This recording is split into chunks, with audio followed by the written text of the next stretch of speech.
Hello and welcome back to asset guide YouTube channel. आज की इस वीडियो में हम एक नया ट्रेडिंग मेथड सीखेंगे जिसका नाम है रेंज ब्रेकआउट। तो रेंज ब्रेकआउट कब होता है, इसको किस तरीके से हम बेनिफिट ले सकते हैं, वो सब समझाने से पहले मैं आपको प्रैक्टिकली इस चार्ट को बताना चाहता हूँ। अगर आप इस लर्निंग को ध्यान से देखेंगे तो आपको बहुत सारी चीज़ें नज़र आएगी। तो सबसे पहले इस चार्ट को देखिए।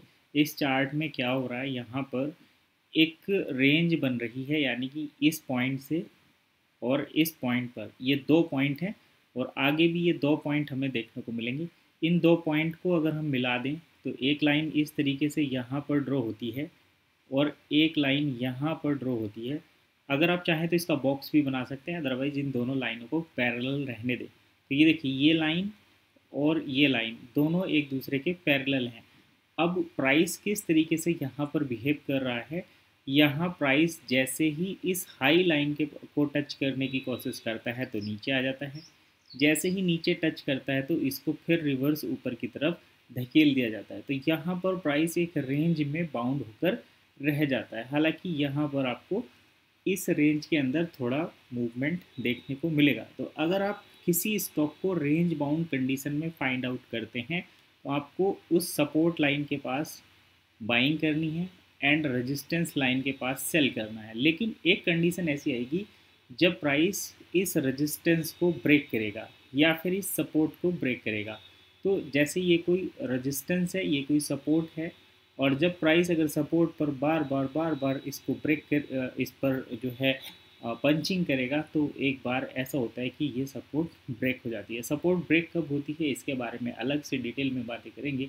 फिलहाल हम बात कर लेते हैं। हमने जो कैंडलस्टिक आपको बताया है यहाँ पर कि आपको बड़ी मोरोबोजी कैंडल के साथ उसको नीचे की तरफ ब्रेकआउट देखना है, या फिर जब प्राइस किसी रेजिस्टेंस को बार बार टच करता है और वहाँ पर एक बड़ी ब्रेकआउट कैंडल के साथ, बुलिश मोरोबोजी कैंडल के साथ जब ब्रेकआउट देखने को मिलता है तो वो ऊपर की तरफ मूवमेंट करता है।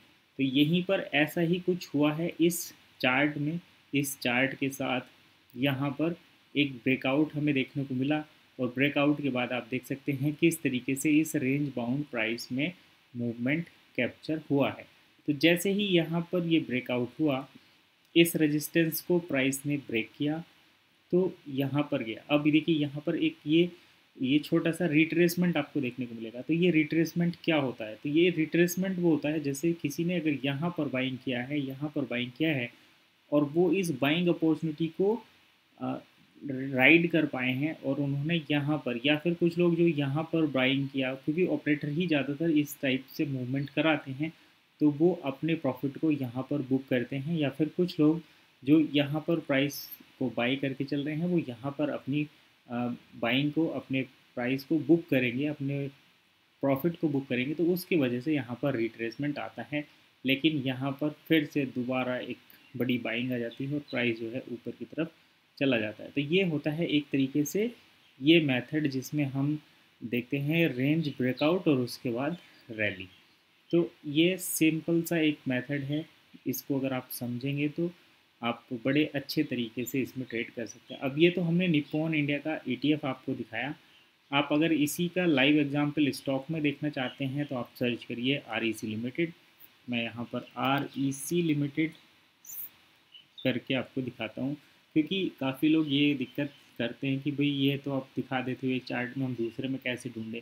तो ढूंढना आपका काम है, क्योंकि अर्निंग आप ही लोग करेंगे और हम केवल आपको गाइड कर सकते हैं। तो यहाँ पर देखिए, ये एक और स्टॉक का मैंने एग्जांपल लिया। इस स्टॉक में आप देख सकते हैं ये REC लिमिटेड का स्टॉक है। इसके बारे में मैं पहले भी कई बार डिस्कस कर चुका हूँ।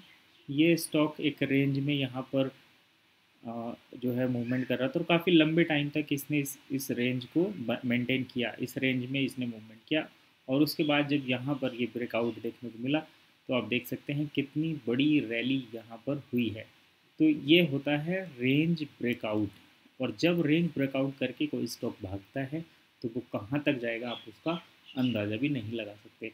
हालांकि रिट्रेसमेंट के बाद अगर आप एंट्री लें तो और ज़्यादा बेहतर रहता है, लेकिन अगर कोई रेंज में बाउंड होकर स्टॉक चल रहा है तो आप उसमें इस स्विंग का भी बेनिफिट ले सकते हैं। यानी कि इस रेंज के पास बाय करें, यहाँ पर सेल करें, सपोर्ट पर बाय करें, रेजिस्टेंस पर सेल करें, सपोर्ट पर बाय करें, रेजिस्टेंस पर सेल, सपोर्ट पर बाय, रेजिस्टेंस पर सेल। और कभी जब रेजिस्टेंस ब्रेकआउट हो जाता है तो आप इसी प्रॉफिट के पैसे को यहाँ पर राइड कर सकते हैं और एक बड़ा गेन कर सकते हैं। तो ये था रेंज ब्रेकआउट मेथड। आपको कैसा लगा कमेंट करके ज़रूर बताइए।